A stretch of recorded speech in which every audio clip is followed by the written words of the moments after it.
Hi students, welcome to IELTS with Pavneet, True False Not Given General Training Class.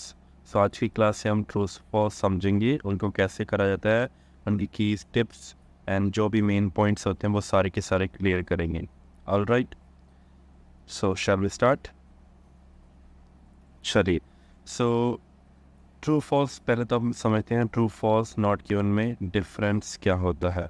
Okay, sir true के अंदर आपको statement, जब आप question की statement, ये क्वेश्चन की स्टेटमेंट है, वैसी की वैसी स्टेटमेंट आपको पैराग्राफ में मिलेगी, या वो बिल्कुल उसका मीनिंग जो होगा सिमिलर पड़ा होगा उस पैराग्राफ के अंदर. ठीक है, पैराग्राफ कोई भी हो सकता है, स्टेटमेंट का मीनिंग सिमिलर पड़ा होगा पैराग्राफ में, तो स्टेटमेंट जो है वो ट्रू कंसीडर करी जाती है. ओके, अब ये ध्यान दीजिए, आपको सिमिलर वर्ड्स नहीं ढूंढने होंगे यहाँ पे. ओके, सो यहाँ पे अगर रूम की बात करें तो वहाँ पे कोई वो और वर्ड यूज़ कर सकते हैं, तो आपको उसका मीनिंग अंडरस्टैंड करना है first of all. Right, false में क्या होता है, फॉल्स में कॉन्ट्राडिक्ट किया जाता है.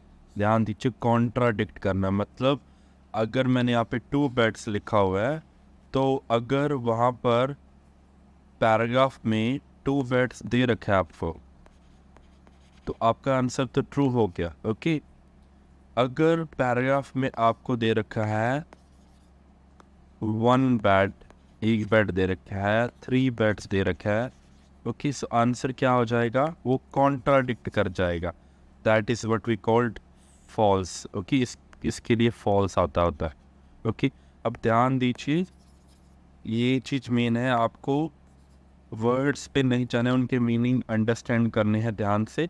नॉट गिवन में लाइक आपको सिमिलर वर्ड्स तो मिलेंगे, लाइक रूम मिल जाएगा, बेड की बात मिल जाएगी. ओके, बट वहाँ पर ये नहीं दे रखा कि उसके अंदर 2 बेड है या नहीं है. Okay, let's start. सो पहला क्वेश्चन रीड आउट करिए स्टूडेंट्स. सो फर्स्ट क्वेश्चन जो है वो, the room available has 2 beds. जो रूम जो अवेलेबल है उसके अंदर 2 बेड्स हैं. सॉरी, ठीक है, सो अपने आप पढ़ना स्टार्ट करते हैं. अब देखिए, इसके अंदर हमेशा कीवर्ड्स निकाल लीजिए. अब तो पहले यहाँ पे रूम की बात हो रही है. ओके, यहाँ पर पहले रूम की बात हो रही है, तो इन्होंने कहा है इसके अंदर 2 बेड्स अवेलेबल है. ठीक है, सो ये आपके 2 कीवर्ड्स हैं. चलिए पढ़ना स्टार्ट करते हैं पहले पैराग्राफ से. I have 1 room available in large apartment located just off. So ये दे रखा है आपको उसका एड्रेस. ओके, अगर आपसे नहीं पढ़ा जा रहा है ऐसा है तो कोई दिक्कत नहीं है, आप इसको लीव कर सकते हैं. बस याद ध्यान रखिए, यहाँ पर आपका एड्रेस है. सो ये आपको दे रखा है just off Queens and Bathurst in Toronto. So यहाँ पर इसका रूम जो उसका अवेलेबल है, जो वो रेंट पर देना चाहती है. The room is fully furnished है, रूम जो पूरा फर्निश्ड है, विद अ डबल बेड के साथ डेस्क, शेल्फ एंड वार्डरोब, ये सारी फैसिलिटीज़ उसके अंदर अवेलेबल है. सो अपने को बेड का देखना था, तो आपको बेड का यहाँ पर दे रखा है. सी, ओके, सो इसका आंसर गैस करने की कोशिश करिए, क्या आंसर आएगा. अगर आप किसी ने ट्रू बोला है तो आपका आंसर गलत है, इसका आंसर आएगा फॉल्स. लेट मी एक्सप्लेन क्यों. इसका आंसर आएगा फॉल्स. यहाँ पर दे रखा है 2 बेड, मीनिंग 1 बेड फिर दूसरा बेड, 2 बेड दे रखे हैं. बट जो आपको क्वेश्चन में दे रखा है, पैराग्राफ में दे रखा है, वो है डबल बेड. डबल बेड इस एक बड़े बेड को डबल बेड कहा जाता है, पर वो है तो क्वांटिटी में एक ही. ओके, सो इस वजह से आंसर हुआ. सो ये वाला पॉइंट था, उन्होंने इस चीज़ को कॉन्ट्राडिक्ट कर दिया. उन्होंने 2 की जगह 1 दे दिया, जस्ट डबल वर्ड यूज़ कर लिया, डबल बेड, क्योंकि उस बेड, सिंगल बेड का नाम ही ये होता है डबल बेड. ठीक है, एक बड़े बेड का नाम होता है डबल बेड. सो इस वजह से आपका आंसर जो है वो फॉल्स आएगा. आई होप आपको सभी को समझ आ गया होगा. Let's move to the next one. The Australian in Sasha's apartment is a musician. जो ऑस्ट्रेलियन है, ऑस्ट्रेलियन मतलब वो कोई पर्सन होगा जो ऑस्ट्रेलिया से आया हुआ है. ओके, जो साशा के अपार्टमेंट में रहता है वो एक म्यूजिशियन है, मतलब कोई किसी तरह का लाइक इक्विपमेंट बजाता है, या सिंगर है, म्यूज़िक बजाता है, समथिंग लाइक दैट. ओके, सो ये हमने कीवर्ड्स हाईलाइट कर लिए हैं. अब हम पैराग्राफ पे पढ़ते हैं. तो देखिए, पैराग्राफ में अगर आप सारा पढ़ने के बजाय आप कीवर्ड्स ढूंढ भी सकते हैं पहले। ओके, इससे आपका टाइम सेव होगा, क्योंकि रीडिंग में टाइम बचाना सबसे मोस्ट इंपॉर्टेंट चीज़ होती है। सो अपने ऑस्ट्रेलियन या ऑस्ट्रेलिया जैसी कोई बात ढूंढेंगे, फर्स्ट लाइन में नहीं है, सेकंड में भी कुछ नहीं दे रखा, थर्ड में भी नहीं दे रखा। सो देखिए यहाँ पर ऑस्ट्रेलिया की बात हो रही है। ओके, हमने कीवर्ड्स देखा, ठीक है। सो हम ये वाला लाइन पढ़ना स्टार्ट करते हैं। The third room is occupied by Simon. अब एक साइमन कोई नाम का पर्सन है, उसने इसको ऑक्यूपाइड कर रखा है, वो इज़ फ्रॉम ऑस्ट्रेलिया। सो ये तो कंफर्म हो चुका है अभी वो ऑस्ट्रेलियन है, ठीक है। एंड तीसरा रूम मतलब वो साशा के अपार्टमेंट रह रहा है। ये दो चीज़ें तो कंफर्म हो चुकी है। हमारे को लास्ट चीज़ ये कंफर्म करनी है वो म्यूजिशियन है या नहीं है। He works part time in A music shop. अब वो म्यूज़िक शॉप में काम तो करता है, तो अब देखते हैं वो म्यूजिशियन है या नहीं है। Downtown and is a great drummer. वो एक अच्छा ड्रम बजाता है। तो ड्रम बजाने का मतलब हो गया वो म्यूज़िक इक्विपमेंट को बजाता है। तो हमारे तीनों कीवर्ड्स जो थे वो तीनों के तीनों हमारे को वेरीफाई हो चुके हैं।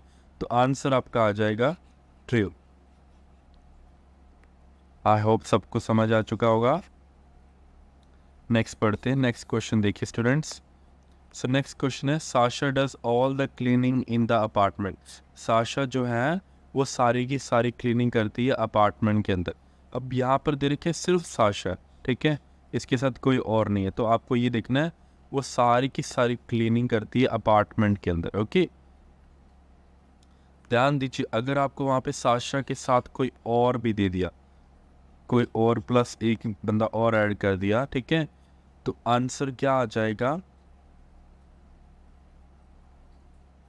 अगर आप सबने फॉल्स कहा है तो बिल्कुल सही है, क्योंकि अगर क्योंकि ये चीज़ कॉन्ट्राडिक्ट होगी। क्वेश्चन कह रहा है साशा अकेली करती है, अगर एक और पर्सन की बात हो रही वो भी क्लीनिंग करवाता है तो फॉल्स आ जाएगा। अब हमने यही चेक करना है भी वो करवाता है या नहीं, ठीक है। सो क्लीनलीनेस की बात कहाँ पे हो रही है, सफाई वगैरह की बात कहाँ पे हो रही है। ओके, सो हम ये ढूंढने की कोशिश करेंगे। ओके, सो यहाँ पे नीट एंड टाइडी लिखा हुआ है।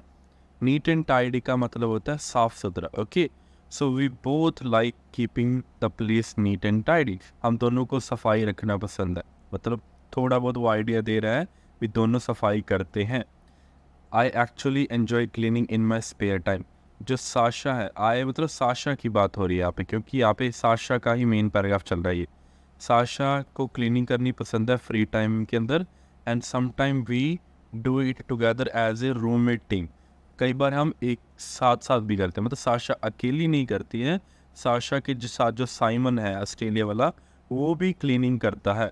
तो आंसर क्या आ जाएगा स्टूडेंट्स, फॉल्स, क्योंकि उन्होंने एक और पर्सन को ऐड कर दिया जो उसके साथ क्लीनिंग करवाता है। वो टीम बनाकर क्लीनिंग करते, ठीक है।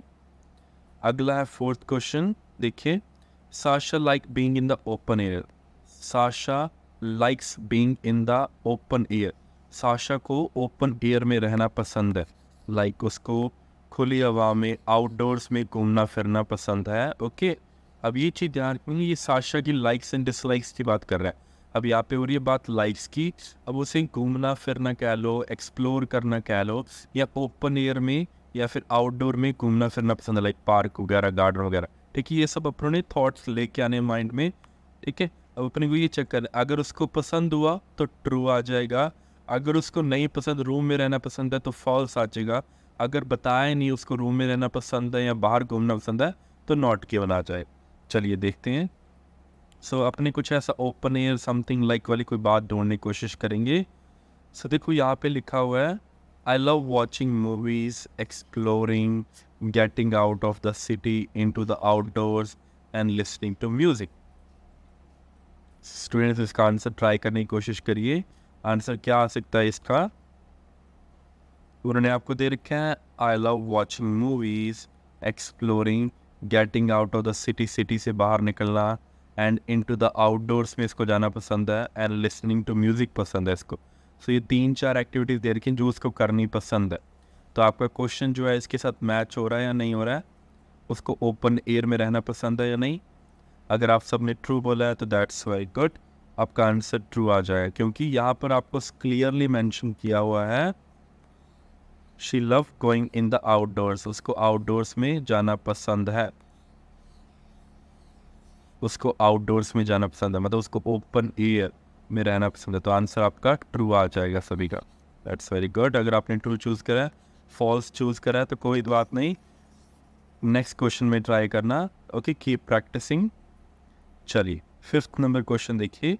The room available would be suitable for someone who likes to be quite.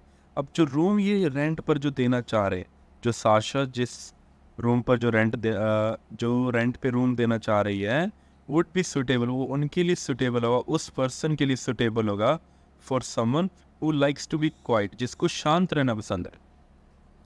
मतलब उस रूम के अंदर शोर शराबा कम होगा। ओके, समथिंग लाइक दैट, वो रूम शांत होगा या उसके अंदर शोर शराबा कम होगा। तो यही चीज़ को हमने फाइंड आउट करना है भी रूम की बात कहाँ पर हो रही है, साइलेंस की बात कहाँ पर हो रही है, लाइक नॉइज़ वगैरह के कम होने की बात कहाँ पर हो रही है। ओके, चलिए पढ़ते हैं। The room is a long way from the living room. जो रूम है वो लिविंग रूम से काफ़ी दूर है। ओके, लिविंग रूम में द लॉबी वगैरह होगी जहाँ पर आप घूमते फिरते हो, एंटर करते हो। Okay, so it should disturb you if people come around and besides. Okay, अगर लोग आते हैं तो आपको डिस्टर्ब नहीं होंगे। कैसे, देखिए क्वेश्चन वाइट साइड देखिए। जैसे ये रूम है, मैं इसको आर से हाईलाइट करूँगा, एंड ये जैसे हो गया आपका, उन्होंने क्या बोला था इधर, लिविंग रूम, मैं इसको एल से हाईलाइट कर देता हूँ। ओके, सो ये कहना चाह रही है, साशा कहना चाह रही है, जो रूम है, ये वाला जो रूम है वो लिविंग रूम से काफ़ी दूर है। मतलब लिविंग रूम में घूमना फिरना, अगर कोई पीपल आते भी हैं या लोग उधर आते हैं जाते हैं, तो आप रूम में डिस्टर्ब नहीं होगे। ये उसके लिए, उस पर्सन के लिए बेस्ट है। इट शुडंट डिस्टर्ब यू, मतलब ये आपको डिस्टर्ब नहीं करेगा। तो अपने क्वेश्चन में भी यही पूछा गया हमसे, the room available would be suitable for someone who likes to be quiet. Quiet मतलब जिसको शांत रहना पसंद है, शोर शराबा नहीं पसंद है। तो इनडायरेक्टली यही कहना चाह रहा है वो, भी जो रूम है उसके अंदर आपको शांति मिलेगी, आपको शोर से या नॉइज़ से कोई परेशानी नहीं होगी। तो आपका आंसर आ जाएगा ट्रू। Got it? ओके, चलिए नेक्स्ट क्वेश्चन करते हैं। साशा थिंक्स हर अपार्टमेंट। अब साशा ये सोचती है उसका जो अपार्टमेंट है is in the best part of Toronto. वो टोरंटो के एक बहुत बढ़िया पार्ट के अंदर है, एक अच्छी लोकेलिटी में है, अच्छे एरिया के अंदर उसका पार्ट जो है, अपार्टमेंट जो है लोकेटेड है। सो आपको यही देखना है कि उसका अपार्टमेंट एक अच्छी जगह पर लोकेटेड है या नहीं है। अगर नहीं है तो फॉल्स आ जाएगा, अगर है तो ट्रू आ जाएगा। अगर उन्होंने कोई अच्छे एरिया वगैरह की बात ही नहीं करी तो नॉट क्यों ना आ जाए। चलिए, सो हमने जो लास्ट में रह चुका था उसको एक बार देख लेते हैं। सो यहाँ पर कैट्स की बात हो रही है, who are well behaved but they might be a problem if you have, अगर आपके पास आपको एलर्जी है तो आपको प्रॉब्लम हो सकती है। If you have a pet that's no problem, अगर आपके पास डॉग वगैरह है तो कोई प्रॉब्लम नहीं है। These cats get along with other animals, ये दूसरे जो कैट्स हैं दूसरे एनिमल्स के साथ घुल मिल कर रह सकती। तो यहाँ पर तो कोई बात नहीं हुई, यहाँ पर कोई टोरंटो की बात नहीं हुई, अपार्टमेंट की बात नहीं हुई। लास्ट पैराग्राफ में चेक कर लेते हैं। We love having people coming from other countries. अब इनको जो दूसरी कंट्री से जो लोग आते हैं, लाइक इनके साथ रेंट पे रहने के लिए, ओके, उनके साथ लाइक साशा को उनके साथ रहना पसंद है। As it's really fun having the opportunity to show them around the neighbourhood. उनको मज़ा आता है, लाइक उनको घुमाना फिराना, लाइक नेबरहुड दिखाना। ओके, यहाँ पर भी अभी तक कोई बात नहीं हुई। इट्स अ ग्रेट नेबरहुड, ये एक अच्छा नेबरहुड है। ओके, सो नेबरहुड अच्छा है, बट अपने इससे ये नहीं कंसिडर करते वो बेस्ट पार्ट ऑफ टोरंटो में है या नहीं है। अभी अपने को उन्होंने क्लियर नहीं करा, उन्होंने टोरंटो की अब तक इसमें कोई बात नहीं करी भी वो टोरंटो का जो एक सबसे बेस्ट पार्ट है। ध्यान दीजिए, इन द बेस्ट का मीनिंग होता है सबसे बेस्ट, लाइक उससे अच्छा कोई भी नहीं है टोरंटो के अंदर। ओके, अभी तक यहाँ पे कोई बात नहीं है। That's sad, we are certainly interested in living with Canadians. अभी कैनेडियन के साथ रहना चाहते हैं, मतलब ये ऐसा किराएदार ढूंढ रहे हैं, टेनेंट ढूंढ रहे हैं जो कैनेडियन हो, उनके साथ रहना चाहते हैं। तो अभी तक अपने को कुछ नहीं मिला, सो इसका अपने आंसर कंसीडर करेंगे नॉट गिवन, क्योंकि आपको कोई भी इंफॉर्मेशन नहीं मिली वो बेस्ट पार्ट के अंदर है या नहीं, ये भी नहीं मिला, उसके अपार्टमेंट की बात नहीं, यहाँ पर अभी तक कुछ नहीं हो। ओके, लास्ट क्वेश्चन देखिए, Sasha has never had a roommate from Canada. अब साशा का रूममेट कभी भी कनाडा से नहीं था, लाइक वो बात कर रही है उन्होंने कभी कैनेडियन रूममेट के साथ वो कभी रहे नहीं है। ओके, सो लाइक वो पास्ट में बात कर रहे हैं, वो उसके साथ कभी रहे नहीं है। ओके, सो अपने को ये देखना है उनके साथ कभी रहे हैं नहीं है। यहाँ पर कैनेडियन की बात तो हो रही है, बट यहाँ पे लिखा है वो इंटरेस्टेड है रहने के अंदर उनके साथ, पर अपने को ये नहीं बताया वो उन्होंने कभी उसके साथ रहे हैं या नहीं रहे। तो ये इन्फॉर्मेशन होगी अपनी मिसिंग, लाइक क्रॉस नहीं लगाऊंगा मैं, यहाँ पे क्वेश्चन मार्क लगाते हैं, ये आपकी होगी मिसिंग, मतलब आपको पता ही नहीं है वो कभी रहे हैं या नहीं रहे। वो अपने को फ्यूचर के बता रहे वो रहना चाहते हैं, but they haven't made it clear भी वो अब रह रहे हैं यार पहले रहते थे, ऐसा कुछ भी नहीं दिया पैराग्राफ में। ओके, तो अपना अगर इन्फॉर्मेशन मिसिंग चली जाए तो आंसर आ जाता है not given. I hope this reading helps you guys. Okay, अगर आपको ट्रू फॉल्स में अभी भी कोई प्रॉब्लम है सो मेक श्योर आप नेक्स्ट वीडियोस जो भी ट्रू फॉल्स के हैं वो ज़रूर देखें, एंड आई होप आप सभी के जो भी डाउट्स हैं वो क्लियर हो जाएंगे। एंड फिर भी अगर आपके डाउट्स हैं तो आप हमें हमारे हेल्प सेक्शन में जाकर चैट में पूछ सकते हैं या हमारे साथ डायरेक्ट कांटेक्ट करके अपनी क्वेरीज को सॉल्व कर सकते हैं। I hope you have a great day students.